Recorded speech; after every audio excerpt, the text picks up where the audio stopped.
beautiful. He was the point of difference. He has always been the point of difference.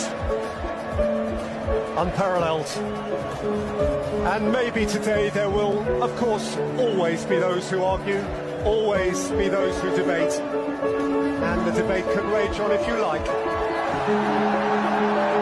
But as he falls in love with the objects in the world that his heart most desired, it is hard to escape the supposition that he has rendered himself today the greatest of all time. Guys, what do you think? Can Argentina repeat 2022? On June 17th, Argentina will be starting the World Cup campaign against Algeria. लेकिन सबसे बड़ा सवाल यह है कि Argentina अभी भी serious contenders है वर्ल्ड कप 2026 जीतने के, और ये फर्स्ट मैच में अर्जेंटीना एक्सपोज हो जाएगी. सो आज के इस वीडियो में हम प्रीव्यू करेंगे अर्जेंटीना का first match which will be against Algeria. क्या क्या हो सकता है अर्जेंटीना का मोस्ट पॉसिबल 11 प्लेइंग 11, और मेसी का हिस्टोरिकल रन के बारे में, और सही में अर्जेंटीना के थ्रेट्स क्या क्या हो सकते हैं. सो चलिए शुरू. सबसे पहले बात करते हैं उस हेटर नैरेटिव पे जो सब लोग बोल रहे हैं कि Argentina are not the serious contenders for this world cup. और ये क्यों बोल रहे हैं? Is this true? उसके 3 बड़े रीजंस हैं कि क्यों बोल रहे हैं. The first one is ageing squad. Coach Lionel Scaloni ने सेम स्क्वाड सेलेक्ट किया है जो वर्ल्ड कप 2022 में खेला था, which was 4 years ago, except Angel Di Maria जो रिटायर हो गए. उनके अलावा पूरा स्क्वाड सेम टू सेम. तो क्रिटिक्स का मानना यह है इस वर्ल्ड कप में जहाँ पे फ्रांस, स्पेन, इंग्लैंड जैसी यंग टीम्स के अगेंस्ट तुम ऐसे एज टीम उतार and they can get tired. It's a realistic point. And the second reason is injuries. Tournament start होने से पहले जो अर्जेंटीना के मेन कीपर है, गोलकीपर एमिलो मार्टिनेज, वो इंजर्ड है. उनको फिंगर इंजरी हुई. और एक जो उनके लेफ्ट बैक है निकोलस टालियाफिगो, वो भी इंजर्ड है. और वो तो ऑफिशियली बाहर भी हो चुके हैं फर्स्ट मैच से due to staff injury. And the third reason for not being considered as a serious contender is because of being a defending champion. World cup का हिस्ट्री का है कि जो डिफेंडिंग चैंपियंस होते हैं उनके ऊपर प्रेशर हरदम डबल होता है, क्योंकि बाकी टीम्स के पास उनके टैक्टिक्स ब्रेक करने के लिए, ओवरकम करने के लिए 4 साल मेहनत थे बाकी टीम. लेकिन क्या ये काफी है कि अर्जेंटीना को हल्के में लेने के लिए? बिल्कुल नहीं. उनका रिसेंट फॉर्म ब्राजील और उरुग्वे जैसे टीम्स को हराने के बाद ये दिखाता है कि वो स्क्वाड अभी भी चैंपियंस मटेरियल. तो अल्जीरिया के खिलाफ कान स्थिति में क्या हो सकता है अर्जेंटीना का actual playing? Coach Scaloni 4-3-3 formation से उतरेंगे इस मैच में भी, और in between of matches Messi के पोजीशन के हिसाब से रोटेशन और ये फॉर्मेशन भी बदलता था. गोलकीपर में एमिलो मार्टिनेज है क्योंकि दिस हैज बीन डिक्लेयर्ड कि वो फिट हो गया है. और डिफेंडर्स पे राइट बैक पे होगा मोलिना, और सेंटर बैक्स में ओटामेंडी और लिसांड्रो मार्टिनेज. लिसांड्रो मार्टिनेज की पॉसिबिलिटीज थोड़े कम है क्योंकि कुटी रोमेरो खेल सकता है, और मार्टिनेज का इसी के लिए बोल रहा हूँ कि कम है क्योंकि वो इंजर्ड हो रहे थे. एंड जो वर्ल्ड कप 2022 के फाइनल में उतारा जाता कुटी रोमेरो और ओटामेंडी को, वह आई गेस वही सेम सेंटर बैक पेयरिंग के साथ स्कॉलोनी इस मैच में भी उतरेंगे. ये वर्ल्ड कप उसी से स्टार्ट करेंगे. एंड बेंच से लिसांड्रो मार्टिनेज बाद में आ सकते हैं, सब्स्टिट्यूट हो गए. लेफ्ट बैक पे सिंस टालियाफिगो इज इंजर्ड, तो Medina will be playing at left back for this match. I guess Medina का डिफेंस एकदम स्ट्रांग है, और जो मोलिना के साथ पैर अप करके अटैकिंग रन्स भी डाल सकता है.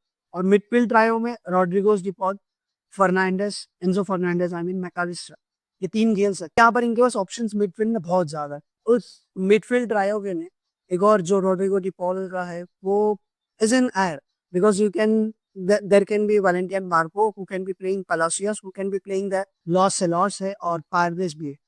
तो ये 5 प्लेयर्स है जो वो पोजीशन के लिए खेल सकते हैं. Because Enzo and Mac Allister formally they will be starting any day for Argentina. Scaloni wants to go with an experience. He can start इधर पारेडिस और रॉड्रिगोस डिपॉल. तो मिडफील्ड ट्रायो यही हो सकता है, Rodrigo De Paul, Enzo Fernandez and Mac Allister. And attacking में आ सकता है right wing, obviously Messi the GOAT will be playing that. And centre forward के लिए उनके पास सीरिया ए के टॉप स्कोरर लाउतारो मार्टिनेज है. And if they want Alvarez can be used as an super sub, जो बेंच से 60 मतलब हाफ टाइम के बाद या 60 मिनट या बेंच से आके सुपर सब जैसा काम कर सकता है. And for the left wing position there are multiple players who can play that position. Thiago Almada है, निको गोंजालेस है, और निको पास है. Nico Paz who can also play as an centre attacking wing, as a right wing, as an striker, as a centre forward. He can play anywhere in the attacking positions. तो निको पास भी है। तो but in friendlies we have seen कि Thiago Almada start करते हुए बहुत सारे मैचेस। तो probably Thiago Almada will be playing at left wing and Nico Gonzalez बाद में आ सकता है, सेंटर अटैकिंग में निको पास या सेंटर फॉरवर्ड में एनी टाइम, मेसी को सेंटर फॉरवर्ड सेंटर अटैकिंग में डाल के निको पास को राइट विंग में रख सकते हैं। And Julian Alvarez is a lethal option from the bench, as I said. बात करते हैं the GOAT number 10 Lionel Messi. 17 जून को ये जो मैच अल्जीरिया के साथ होने वाला है, मॉर्निंग 6:30 होगा ऑन वेडनेसडे, पूरी दुनिया ट्यून करेगी just to see his presence. The first player who will be playing in 6 different World Cups and his 200th appearance for the Argentina's national team. After winning this 2022 World Cup, सबको लगा था कि Lionel Messi retirement ले लेंगे national team से, but that didn't happen. And this year to play his 6th World Cup. Messi ने अभी recently एक पोस्ट पे डाला था जिसमें 2006 से 2026 के हर वर्ल्ड कप के फोटोज को पोस्ट किया था उन्होंने, and it was a bit emotional and to be very honest everyone is aware that this is the last dance. तो like bhai, whenever the Messi will be playing, we will be watching, and whenever Messi gets balls, everyone will be like the Messi Bablu Messi fans जो भी एकदम ऐसे देखेंगे कि क्या कर रहा है Messi, the touch, the flap, whatever he will be doing, he will be looking at the ball, he will be getting the ball, he will be walking with the ball, or else even without ball, he's just walking on the pitch. सब उसको देखेंगे because probably this will be the last World Cup of Lionel Messi. So bhai, we cannot see, we will never see Messi in Argentina jersey again after this World Cup. So I उसी तरह enjoy करेंगे. It's not about Argentina winning, but it's about just we watching Lionel Messi playing this World Cup. And Brazil is prepared for this World Cup. जो last match था friendlies में Iceland के against, जो 20 minutes खेला था Messi ने, आके गोल भी स्कोर किया, तो it was a clear indication that Messi has been warmed up himself, so he's really fit to play this World Cup and start the match against Algeria.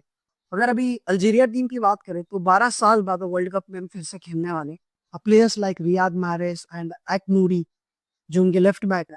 Algeria का game plan simple रहेगा, लो block, लो defence, even defence के पीछे बैठे रहो, जब भी ball मिलता है सीधा बॉल फेंको काउंटर अटैक के लिए और जाके if like convert and goals for opportunity. मुझे तो लगता है कि अर्जेंटीना इसलिए मैच तो निकाल सकती है 2-0 या 3-1 के साथ गेम फिनिश कर सकते हो, और मेसी में भी गोल या असिस्ट कर देंगे इस मैच में, तो भाई सोने पे सुहागा भाई, cherry on top. What do you think कि मेसी वर्ल्ड कप अपने 6th वर्ल्ड कप का स्टार्ट गोल या असिस्ट के साथ कर सकते, मे बी पॉसिबली अ गोल के साथ?